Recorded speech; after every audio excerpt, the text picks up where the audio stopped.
Yo, what is up everyone? I am Godin Gaming, and today we're going to be talking about some of the basic foundations of most shooters.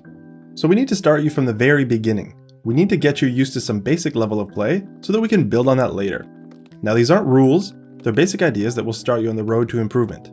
We will layer our techniques, ensuring that each week you're working on one new thing that you can also combine with the previous week. As we mentioned in another video, this is one of the most efficient and effective ways to improve. We will use our internal dialogue during practice, also known as explicit declarative knowledge, like we talked about in a previous video. This will help keep us focused on the task at hand, also known as deliberate practice. Remember, we're not just learning how to do this specific thing, we're here to learn how to learn. We're not only here to get better, but to get better at getting better. So on to the video. Our first layer is going to be this: lane next to cover. Laning next to cover is one of the fundamental mindsets that we should have in any shooter really. This will eliminate a lot of careless deaths and set us up for success later. So what does this mean? Lane next to cover means a few things. Number one, be next to cover. This might seem self-explanatory, but let's dive into it a little bit. This means being next to cover when you're shooting. If you're about to be in a gunfight, or if you are in a gunfight, you want to be close to cover. And why is that? Well, one main reason is so you only expose half of your body when firing beside cover, which makes it harder for your opponent to shoot you. After all, you're reducing the target size by 50% or so, which obviously reduces the chances of them hitting their target. And if you're in a lane next to cover, you can also dip back into cover if you're weak. This allows you time to get your health back, and this will ultimately eliminate a lot of deaths for new players. Not only that, your opponents now have to use a grenade to damage you, or they have to go out into the open to push you, giving you a slight advantage since he no longer has cover and is giving up his positioning. Number two, be ready to shoot.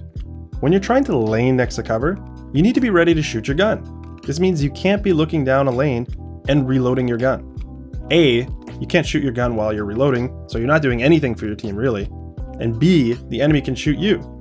So just reload in cover. This also applies to switching weapons, because when you're trying to lane next to cover, you need to be ready to shoot your gun. This means you don't want to be looking down a lane and swapping your gun. Because A, you can't shoot your gun while you're swapping, so you're not doing anything for your team, again. And B, the enemy can shoot you. Just swap weapons in cover. You also don't want to slowly inch by inch walk into a lane. All the time you take to get to a lane is time spent not shooting and helping your team. So get to the lane quickly and look for enemies. Sliding into a lane is also a very common tactic that can help a lot with this. You are much harder to hit when sliding into a lane, as opposed to slowly walking out of a lane. This doesn't mean you always have to be looking down the sights of your gun. Quite the opposite. You want to get to the lane and use your radar to find where the enemy team is. So you don't want to be scoped in too much, since you will lose radar by doing that. You want to be looking down the lane, your gun ready, and pointing towards where the enemies are or will be. Number three, pick a lane that is occupied. You generally want to pick lanes that have enemies in them. I can't stress this enough. People sometimes spend minutes in a lane with nothing going on in front of them. You need to find enemies to shoot at, quickly. Start looking for major traffic lanes. We can work on what lanes to pick and how to flank later, but for now, you just need to learn how to pick lanes with enemies in them. But if you don't see anyone for a few seconds, then you can try to find a different lane with enemies in it. There are obviously exceptions to this, like holding a zone, heavy, or a ghost, but we need to work on baseline first, then worry about exceptions. Picking a lane that is occupied also means you don't want to waste too much time scoping in when there aren't enemies in front of you. If there's no one to shoot at, why are you scoped in? You can't see them flanking you when your radar is gone, since you're scoped in, so it just increases the chances that someone can shoot you from a different lane. Now, predicting where enemies will be and scoping into that location is okay, but for now, the more pressing goal is to just be in a lane that is occupied. We'll work on optimizing later. Scoping in when there are no enemies in front of us makes it harder to find them. Your field of view gets smaller and you lose radar. You want to pick a lane that is occupied. Once you know where they generally are, then you can scope in. I see a lot of deaths from people looking down their gun for way too long. So in general, this will eliminate a lot of deaths. Again, there are exceptions to those guidelines. You can scope into a lane you think someone is going to be in at the start of a round, or where heavy is, etc. But again, we're trying to build a baseline first. So if you don't see someone in that lane for 2 to 3 seconds, you should probably find a different angle. Number 4, lane with your team.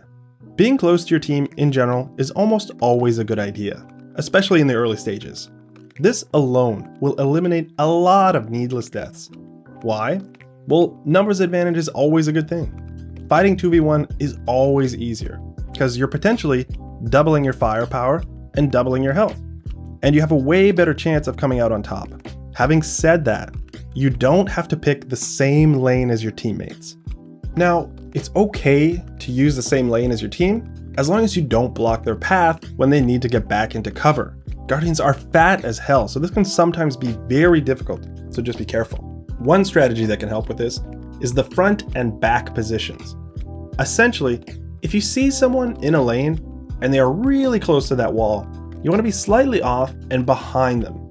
That way, if you or them need to dip back into cover, you won't block each other's path. But even though you don't have to pick the same exact lane as your teammate, you definitely want to pick a lane that can shoot the same person as your team though. Otherwise, you're not giving yourself the numbers advantage. If you can't shoot with your teammate, it's not a 2v1. So try to pick lanes that are slightly different, but still allow you to shoot the same person. As a side benefit, your team will often find enemies for you. If you have trouble finding enemies most of the time, well, you're in luck. Allies often go towards enemies. So if you lane next to them, you have a pretty good chance of finding another enemy. Again, not always the case. Not only that, but you can also use your ally and enemy bullet trajectory to find enemy locations. Look at where their bullets are going or where the bullets are coming from. This will give you information. You can take a good guess where the enemy is just by looking at the bullet trajectory, or even the sounds. Audio cues are huge here. There's also another technique we can use when playing with our teammates, but I'm going to save that for another video. But just know that it's better to have allies near you when you're laning. So those are the 4 aspects that go into laning next to cover. So these guidelines are mostly meant for beginners, though working on your base is good for any level. This series is also meant to be done weekly. We had one new aspect or skill to work on for the week, and then move on to the next. Alright, so in your practice sessions this week, I want you to remember to tell yourself, lane next to cover, and the 4 guidelines that go along with that. Say it over and over again. This needs to be your internal dialogue. Every minute, after every death, when starting engagements, when finishing engagements, put a post-it note on your screen that says, lane next to cover. We want this to come naturally at some point, and this is how you do it. If you remember from the previous video, you understand that we're constructing an if this, then this protocol.